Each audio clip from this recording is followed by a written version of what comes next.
नमस्कार, आप देख रहे हैं पद्मेश 24/7 कृष्णा संडे के साथ। चलिए सबसे पहले नजर डालते हैं आज की हेडलाइंस पर।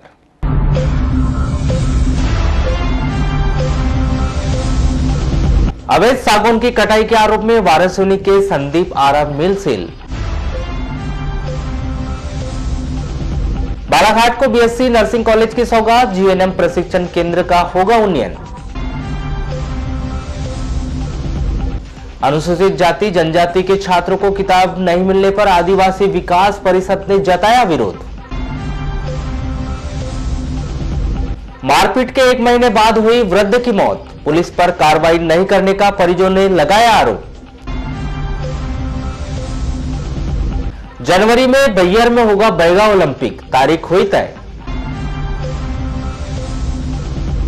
शानो शौकत से निकाला गया जुलूस गौशिया। और बाढ़ प्रभावितों को शासन की आधी मदद, मांग के अनुरूप भेजा आधा बजट।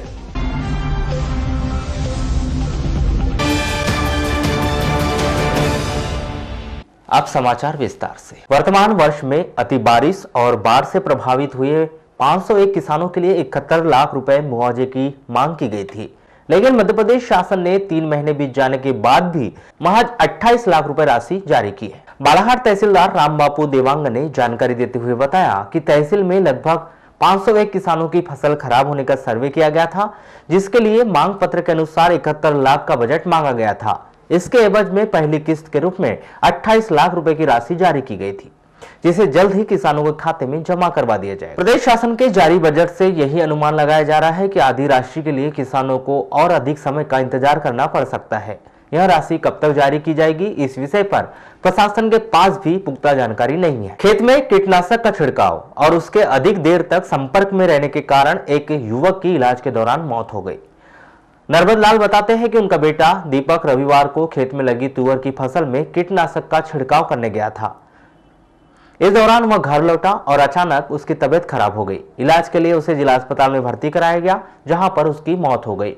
चिकित्सकों ने बताया कि अधिक समय तक कीटनाशक के प्रभाव और उसके संपर्क में रहने के कारण पुत्र की मौत हुई है। खेत गया था स्प्रे करने। काय में स्प्रे डालने? तुअल। कौन सा स्प्रे था?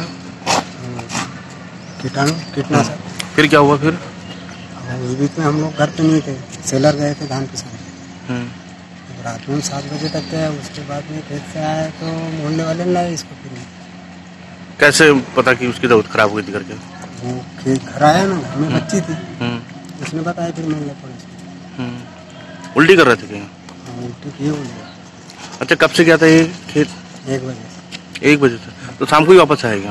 आओ 5 बजे। फिर क्या हुआ? फिर यहाँ पर लाने के बाद? यहाँ पे मैं नहीं आया, मोहल्ले वाले लाए, यहाँ पे एडमिट किए। उसके बाद में हम लोग आए। तो एक्सपायर हो गया था? नहीं, जिंदा था। जिंदा। उपचार के बाद मरा? हाँ। अच्छा, क्या लगता है आपको, क्या कुछ खा लिया था उनने? क्या हो सकता है ऐसे खड़े हाथ से मारना पड़ता है, तो मुंह पे आ गई होगी दवा ऐसा।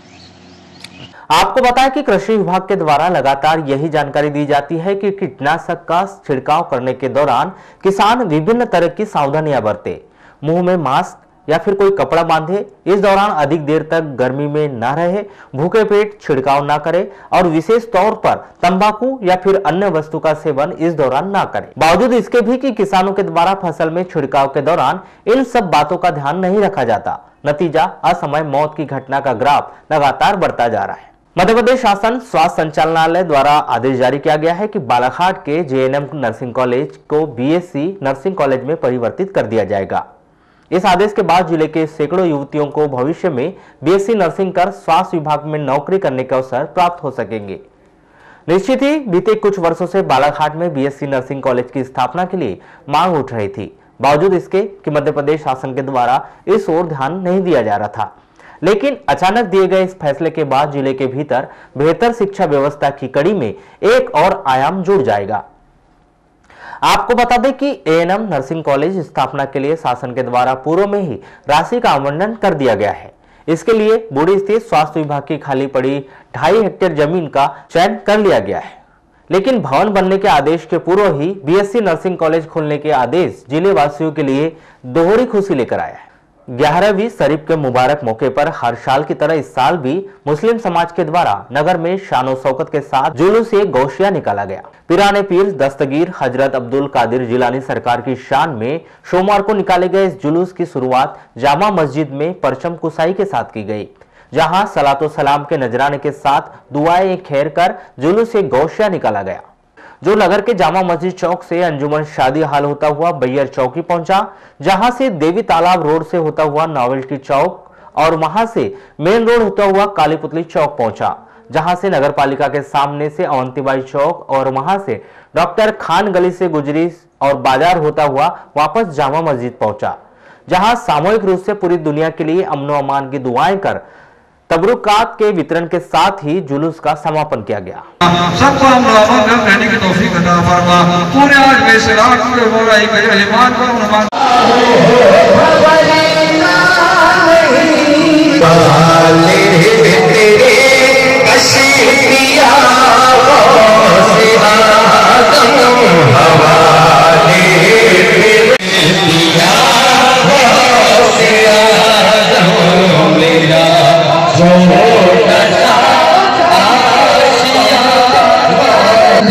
जब हुस्न था उनका चलवाना अनवार का आलम क्या होगा जब हुस्न। शहर के इतवारी बाजार में एक बुजुर्ग का सोमवार की सुबह मृत अवस्था में शव मिला, जिसकी पहचान रियाज अली उम्र 56 वर्ष के रूप में की गई। मृतक के पुत्र परवेज अली ने बताया कि उनके पिता ट्रक चालक का काम करते थे। बीते कई वर्षों से वे उनसे अलग रहते थे। इतवारी गंज स्थित एक स्थान पर रात में सोने के दौरान शायद अधिक ठंड लगने की वजह से उनकी मौत हो गई। जी हम वहाँ इतवारी बाजार में रहते थे, ड्राइवर थे। वो उनकी दुकान में सोए थे, क्या नाम है उनका? पीताम्बर साहू की। वहाँ पर ठंडी वंडी के कारण शायद उनकी डेथ हो गई। हमारे घर में तो 8, 9, 10 साल हो गए जो रहते नहीं थे वो। जी हाँ, ठंड की वजह से ही मौत हुई है शायद। जी हाँ, पीते खाते तो नहीं थे उतना, हम तो उतना जजमेंट नहीं ले पाए क्योंकि काफी समय से हम लोग अलग रहते थे, हमसे वो अलग रहते थे। महाविद्यालय में अध्ययनरत छात्रों को पुस्तकें नहीं मिलने से उन्हें परेशानियों का सामना करना पड़ रहा है। इस बात को देखते हुए आदिवासी विकास परिषद के द्वारा सोमवार को प्राचार्य डॉक्टर प्रवीण श्रीवास्तव को ज्ञापन सौंपकर जल्द से जल्द पुस्तक वितरण की मांग की गई। आपको बता दें कि वर्तमान शिक्षण सत्र का लगभग पूरा समय समाप्त हो चुका है और आगामी दिनों में परीक्षाएं आयोजित होनी है। इसके बावजूद अनुसूचित जाति और अनुसूचित जनजाति के छात्रों को मिलने वाली किताबें लाइब्रेरी तक नहीं पहुंची है। इस बात की मांग को लेकर आदिवासी विकास परिषद के द्वारा महाविद्यालय में ज्ञापन सौंपा गया।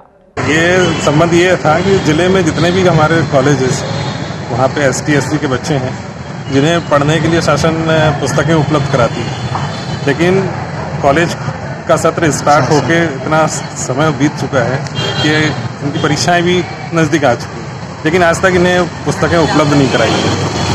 और ये जो बच्चे हैं ST SC के वो इन्हीं की उम्मीदों से रहते हैं कि कॉलेज से हमें जब तक पुस्तकें उपलब्ध होगी तभी वो पढ़ाई ढंग से पूरी कर पाएंगे। आज आपने किसको ज्ञापन सौंपा था इस मामले में? हमने आज कलेक्टर महोदय को और प्राचार्य शासकीय JST कॉलेज बालाघाट को ज्ञापन सौंपा है कि जल्द से जल्द कुलपतियों से संपर्क करें और ये जो समस्याएं हैं पुस्तकों की उनका निराकरण हो, ताकि बच्चे का जो उज्ज्वल भविष्य है वो बन सके अच्छे से। बीते दिनों ही पद्मेश न्यूज के द्वारा इस खबर को प्रमुखता से दिखाया गया था, जिसमें कॉलेज प्रबंधन की ओर से जानकारी दी गई थी कि सब्जेक्ट परिवर्तित होने के कारण नए सब्जेक्ट की किताबें प्रकाशित नहीं हुई है। इसी कारण यह अब तक उपलब्ध नहीं हो सके। पुलिस विभाग के द्वारा स्कूलों में पढ़ रहे छात्र छात्राओं को खेल गतिविधियों से जोड़ने के लिए कारगर प्रयास किए जा रहे हैं। इसी कड़ी में बालाघाट विकास खंड के 5 स्कूलों के करीब 100 बच्चों का चयन किया गया है, जो इन गतिविधियों में बढ़ चढ़कर शामिल होते हैं।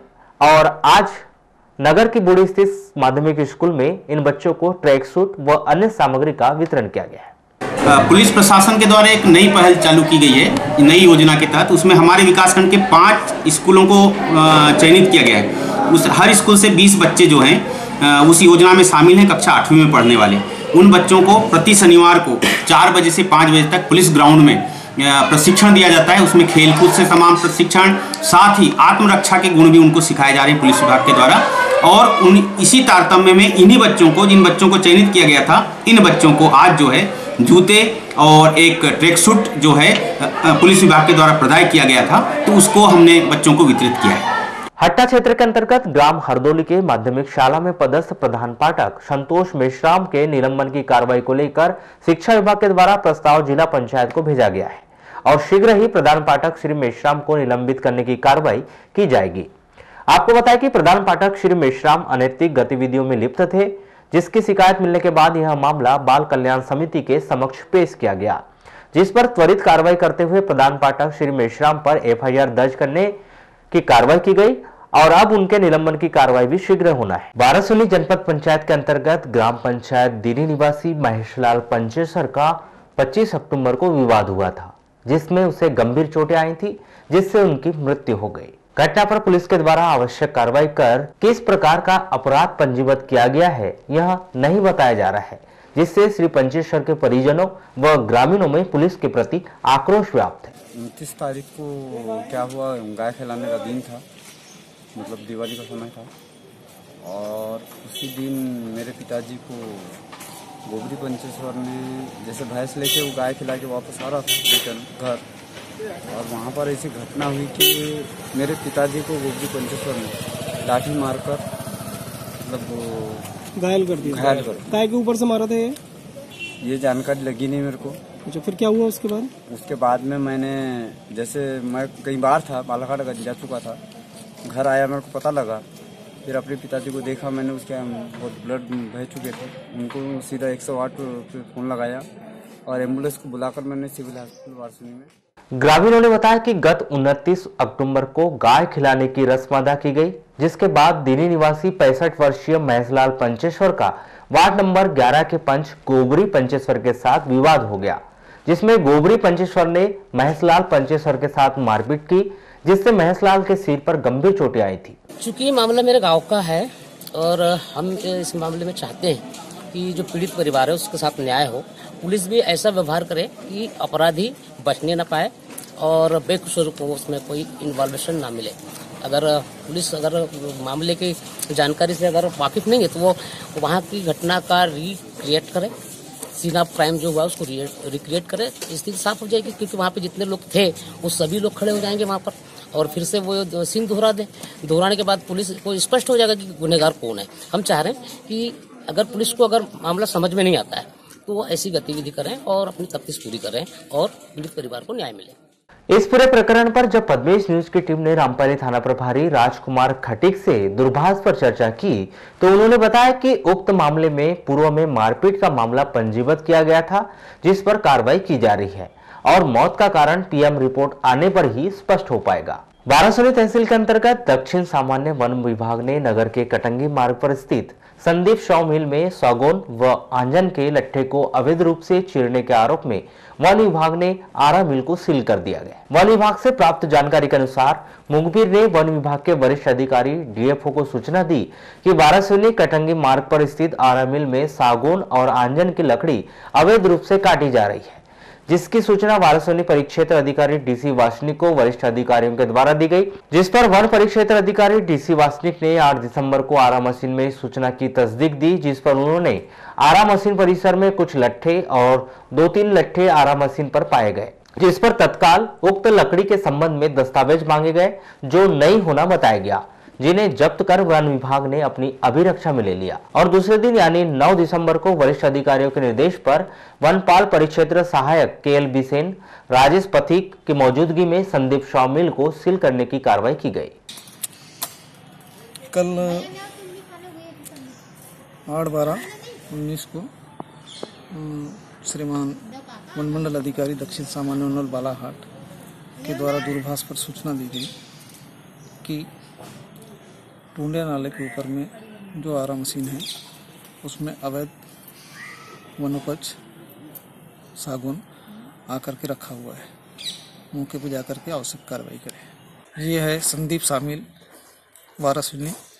प्रारंभिक तौर पर टोटल 700 घन मीटर लकड़ी जिसकी राशि 21,140 रुपये होती है, प्रकरण पंजीबद्ध किया गया है। मध्य प्रदेश वनोपज व्यापार विनिमय अधिनियम 1969 की धारा 1, 2, 5, 7, 11 के अंतर्गत कार्रवाई की गई। सर अभी ये किसके मशीन को वरिष्ठ अधिकारी के निर्देश अनुसार सील कर दिया गया। बालाघाट जिले में निवास करने वाले विशेष पिछड़ी जनजाति बैगा की संस्कृति एवं परंपराओं के संरक्षण एवं उनके विकास के लिए आगामी 4 से 6 जनवरी 2020 तक बैहर में बैगा ओलंपिक का आयोजन किया जाएगा। 3 दिनों का यह आयोजन शासकीय उत्कृष्ट विद्यालय बैहर के खेल मैदान में होगा। इस आयोजन में मध्य प्रदेश के बालाघाट सहित मंडला, डिंडोरी, सिवनी, अनूपपुर, उमरिया, शहडोल, छत्तीसगढ़ के राजनांदगांव, कवर्धा जिलों के बैगा खिलाड़ी शामिल होंगे। 3 दिनों के इस आयोजन के दौरान रात्रि में सांस्कृतिक कार्यक्रमों का भी आयोजन होगा। इस आयोजन में शासकीय योजनाओं की जानकारी देने के लिए विभिन्न विभाग के द्वारा प्रदर्शनी भी लगाई जाएगी और स्वास्थ्य विभाग के द्वारा स्वास्थ्य शिविर भी लगाया जाएगा। इस आयोजन में जिले के स्वयं सहायता समूह के द्वारा तैयार उत्पादों की बिक्री के लिए भी रखे जाएंगे। मानव अधिकारों के प्रति आमजन को जागरूक करने के मकसद के साथ 10 दिसंबर को अंतर्राष्ट्रीय मानव अधिकार दिवस मनाया जाएगा। इस अवसर पर जिले में भी विविध कार्यक्रमों के आयोजन कर लोगों को उनके अधिकारों के प्रति जागरूक किया जाएगा। इस बार यह दिवस स्वास्थ्य, पर्यावरण और मानव अधिकार की थीम पर मनाया जाना है, जिसकी तमाम तैयारियां प्रशासनिक स्तर पर की जा रही है। इस संदर्भ में मानव अधिकार आयोग मित्र फिरोजा खान ने बताया कि अंतर्राष्ट्रीय मानव अधिकार दिवस के अवसर पर कलेक्टर कार्यालय में कार्यक्रम आयोजित कर लोगों को उनके अधिकारों से अवगत कराया जाएगा। ये अंतर्राष्ट्रीय मानवाधिकार दिवस हम 10 दिसंबर को पूरे विश्व में मनाया जाता है और हमारे ज़िले में भी प्रतिवर्ष मनाया जाता है। मैंने माननीय कलेक्टर साहब से इस विषय पे चर्चा की है, तो हम इसको बहुत अच्छे से प्रशासन के साथ मिलकर, और इस बार की जो थीम है वो है स्वच्छ पर्यावरण मानव अधिकार। मतलब निश्चित रूप से जो जब तक के स्वच्छ पर्यावरण नहीं होगा, हमारे आसपास का वातावरण शुद्ध और साफ नहीं होगा, तो वो हमारे मानव अधिकार हमको नहीं मिल पाएंगे। इसके लिए भी मानव अधिकार ने बहुत तत्परता से काम किया और यही वजह है कि इस बार की जो थीम है वो स्वच्छ पर्यावरण और मानव अधिकार है। लालबर्रा नगर मुख्यालय से सबसे महत्वपूर्ण लालबर्रा समनापुर राज्य मार्ग क्रमांक 48 का नवीन निर्माण कार्य लगभग पूर्ण होने की कगार पर है, जिसमें स्थानीय स्तर पर विरोध के चलते ठेकेदारों ने लालबर्रा से अमूली के मध्य नवीन सीमेंट कंक्रीट सड़क न बनवाते हुए पटरियों में गट्टू लगवाए थे। अब आलम यह है कि अधूरे पड़े लगभग 480 मीटर लंबे हिस्से में सड़क के आसपास निवासरत लोग एवं रोजाना आवागमन करने वाले हजारों लोग धूल के गुब्बारों से हलाकान हो रहे। पद्मेश की टीम से चर्चा में राहगीरों व स्थानीय जनों ने बताया कि पुरानी सड़क खोदकर उसके स्थान पर नई सड़क बनाने की मांग की गई थी, जिसके कारण ठेकेदार ने लालबर्रा से अमूली के मध्य लगभग 480 मीटर लंबे हिस्से में नवीन सीमेंट कंक्रीट सड़क का निर्माण नहीं करवाया, बल्कि पुरानी सड़क के दोनों ओर गट्टू लगवा दिया गया, जिसके पश्चात पुरानी उबड़ खाबड़ सड़क से होकर आवागमन करना एवं हर पल उड़ते हुए धूल भरे माहौल में जीना मुहाल कर दिया है। सड़क बनी जरूर है, लेकिन परेशानी ये है कि धूल बहुत ज़्यादा उड़ रही है, घर में डस्ट और दिक्कत बड़ी हो रही है। कौन से हिस्से में परेशानी आ रही है? ये अमूली के यहाँ से जो कुछ दूरी है, यहाँ से कितने मीटर की दूरी है, ये थोड़ी सी बस स्टैंड तक के बड़ी परेशानी है। क्यों नहीं बन पाई वो सड़क, क्या कारण? अब ये कुछ लोगों ने मना करे, लगता है जहाँ तक के सुनने मिला है कि इधर के कुछ लोगों ने मना करके रखी। वहाँ से आने जाने के लिए क्या है, रोड में पानी भरा रहेगा, कीचड़ होगा, लोग दुनिया चलेंगे तो पानी से चलेंगे। अगर ऐसे ही पटाव जैसे हो जाती रोड जैसी बन रही है सीमेंट की, वो वैसे ही वहाँ पर भी होना चाहिए। तो वो क्या है, जैसे अब अपन पटाव कर रहे हैं तो पटाव तो उखड़ ही जाना है, कोई मतलब ही का नहीं है पत्थर लगाने। पानारवाड़ी सरपंच अनीस खान ने जिला कलेक्टर से मांग की है कि वे एक बार लालबर्रा समनापुर राज्य मार्ग क्रमांक 48 का स्वयं निरीक्षण करें एवं लालबर्रा से अमूली के मध्य शेष बचे 480 मीटर लंबे हिस्से में सीमेंट कंक्रीट सड़क का निर्माण कार्य सुनिश्चित करवाए, ताकि लालबर्रा के विकास में किसी भी प्रकार की बाधा उत्पन्न न हो पाए। देखिए, ये जो रोड है ये बहुत महत्वपूर्ण रोड है, क्योंकि यह रोड सीधे सीधे लालबर्रा को रेलवे स्टेशन समनापुर से जोड़ रहा है, इसके अलावा 2 विधानसभा को भी जोड़ रहा है। यह जो रोड है, यह जो छूटा हुआ है 480 मीटर बताए हैं उनके ठेकेदार ने, तो 480 मीटर में आधा हिस्सा अमोली का भी आ रहा है और लालबर्रा का भी आ रहा है, दोनों पंचायतों का। ठेकेदार से जो जानकारी लगी कि कुछ लोगों ने आपत्ति लिया, इसलिए ये लोग काम नहीं कर रहे हैं। मेरा मानना है कि शासन प्रशासन सक्षम है, शासन प्रशासन को कठोरता से कार्रवाई करते हुए रोड का निर्माण करना चाहिए। जिस तरीके से हमने लालबर्रा नगर मुख्यालय में अपना शासन प्रशासन को सामने रख के अतिक्रमण हटा के रोड का निर्माण हमने करा। मैंने इस संबंध में कलेक्टर साहब के भी नॉलेज में ला दिया है इस बात को, और शासन प्रशासन यदि हमारी ग्राम पंचायत से जो सहयोग चाहेंगे हम इसमें पूरा सहयोग करेंगे। चलते चलते एक नजर आज के हेडलाइंस पर एक बार फिर।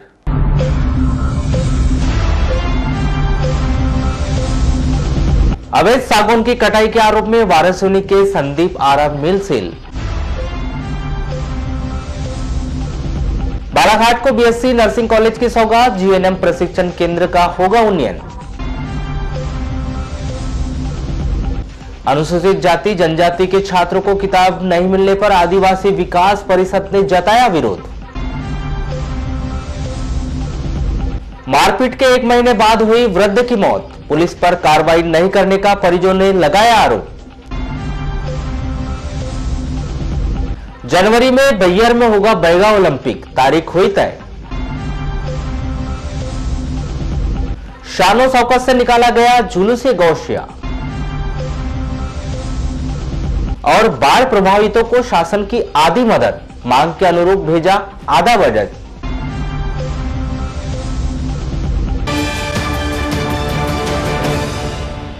तो पद्मेश 24/7 में बस इतना ही। बने रहिए हमारे साथ, तब तक के लिए दीजिए इजाजत।